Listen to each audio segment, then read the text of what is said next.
It'll be 1 to go this time by.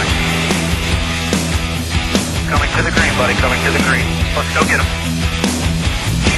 Go, go, go, dig, dig, dig, go, go, go, go. Get your motor running. Head out on the highway. Dave Robin with NASCAR.com for Jack and Greg Biffle.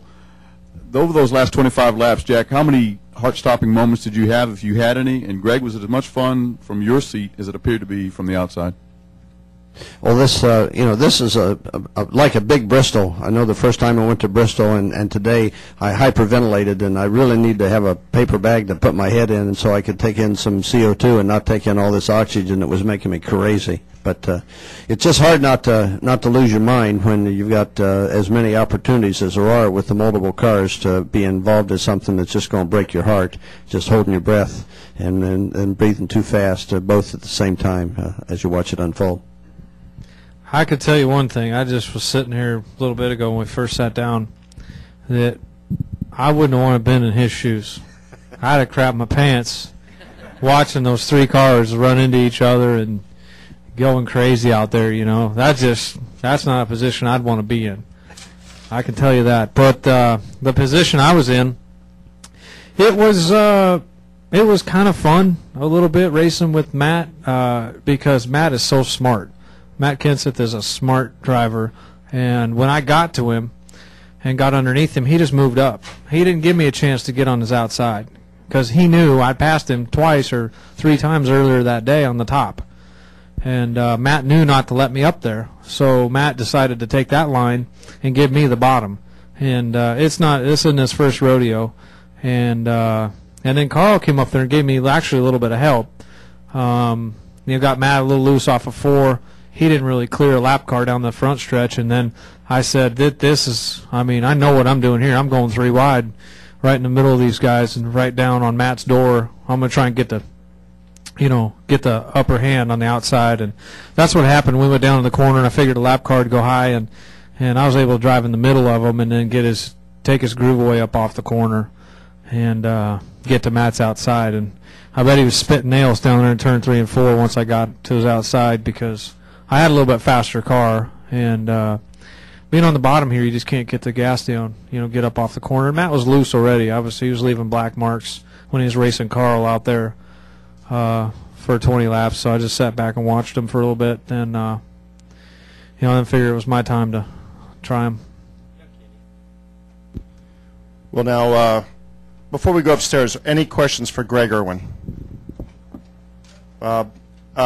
TJ, you have questions upstairs for Greg Erwin?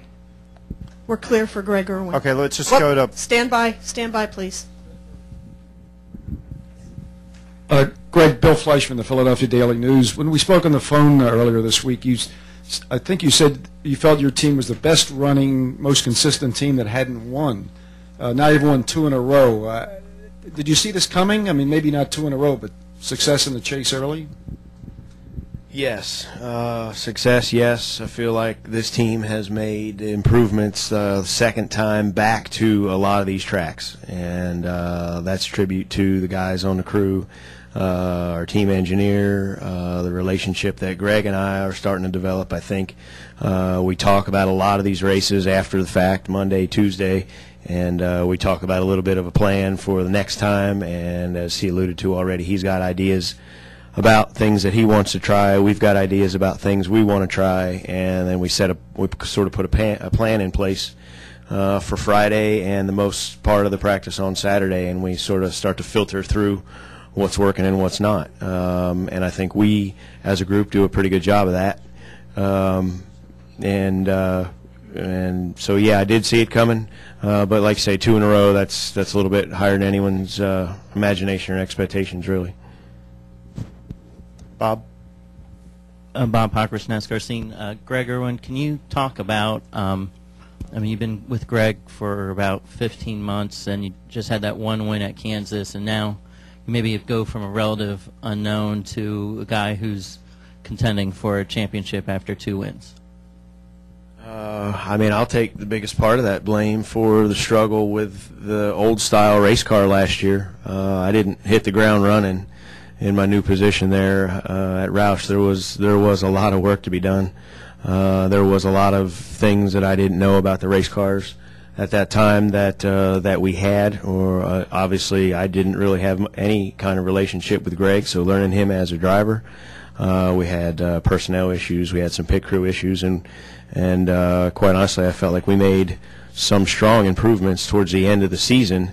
The win at Kansas in the old style car was pretty nice, and we did have a fast car, shortened race or not, but I think we saw when the COT thing came through, we started running the COT car last year. We had very good finishes last year, and truthfully, that's a testament to the guys at the shop, the engineering department again, the fab shop, the gear and transmission department. We are, as a group, we've got some of the best equipment out there, and I think it shows. Dom. Dominic Fugel, Journal de Montréal. Questions for both Gregs. Greg Erwin, maybe if you want to start. I'm just wondering, how much does the fact that you guys haven't won and force you to being chasing, and trying to get better all along has helped you to hit the ground running, as you say, in the chase? Where if you compare it to other teams that have been doing, good stuff in the first 26 races and then maybe, decided not try to break what's working. With the exception of the 3 teams that won the majority of the races this year, we were fortunate enough to have one of them as our teammate. So we've got a pretty good benchmark, and we have a good open note policy there, and we're able to learn. They're able to learn from us, and I think that's what's important about the whole thing is that anytime you put a bunch of hardworking people together and you give them enough latitude to go off in their own direction for a little bit, somebody's going to stumble on something, and hopefully the whole group will eventually benefit from it. Greg, I'll let you get back to teardown. Congratulations, thank you. We'll return to questions upstairs. Bob Margolis with Yahoo Sports. This is for Jack. Jack, the performance of your organization right now obviously makes it easy to draw comparisons between now and 2005. Is there one thing maybe you can put your finger on that's completely different and is a tremendous improvement between that organization in 2005 and now?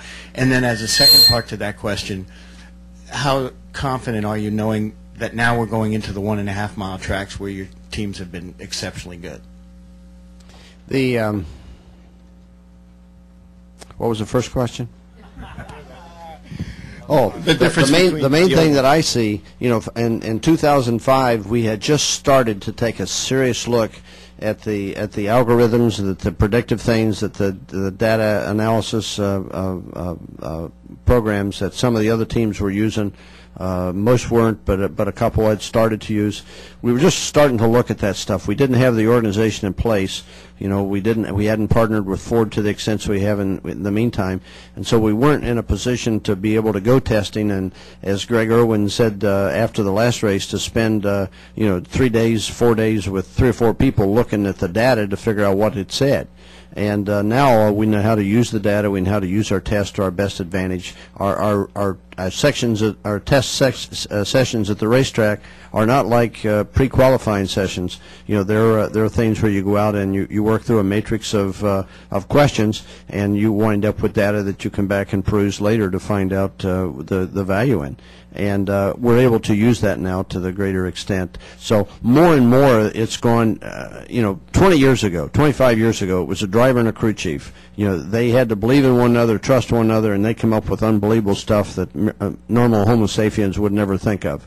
And today, it's a job of the crew chief and the driver to peruse through the things the engineers are proposing and to find which ones suit their circumstance. And we're able to do that, I think, as well as anybody today, and that's the big thing. What was the second question?